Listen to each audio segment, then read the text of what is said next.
রোজ সকালে ঘুম থেকে উঠে একবার করে ভাবি যে আজ কলেজ না গেলে ঠিক কতটা অ্যাটেন্ডেন্স কমে যাবে। কিন্তু এই ভাবনাটাকে যেদিনই একটু বেশি টাইম দিয়ে ফেলি ঠিক সেদিনে আমার কলেজ যাওয়ার হয়ে ওঠে না। তাই এক প্রকার জোর করেই মন থেকে কলেজ যাব না ভাবনাটাকে তাড়িয়ে দিই। যাই হোক, তোমাদের কারোর সাথে কি এমনটা হয়? যেমন আমি যেদিন নিজের আউটফিটটা নিয়ে স্যাটিসফাইড থাকি বা নিজের কাছে যদি মনে হয় আজ আমাকে ঠিকঠাক লাগছে, সেটা অন্য কারো কাছে নাই লাগতে পারে, বাট সব কিছুর আগে তো নিজের স্যাটিসফ্যাকশান, তাই না? সেদিন যত বোরিং লেকচারই থাকুক না কেন আর যত ক্লাস থাকুক না কেন আমার মনে হয় আমি পার করে ফেলতে পারবো। আর যাই হোক, আজ কিন্তু একটু বেশি সানস্ক্রিন পড়ে গেছে, এতটাও আমি মাখি না।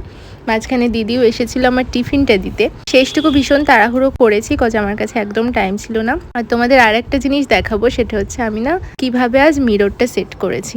কজ ব্যাক ক্যামেরা দিয়ে ভিডিও করতে গেলে একটা মিররের প্রয়োজন হয়, আর এই জানলার আলোটা আমার এত পছন্দ, আর এখানে মিরর সেট করার মতো ঠিকঠাক স্পেস নেই, জন্য আমি এইভাবে সেট করেছি। যাই হোক, তোমরা কারা কারা আমার সাথে অ্যাগ্রি করছো অবশ্যই কমেন্ট করে জানিও। So that's it for today, see you in the next video, tata.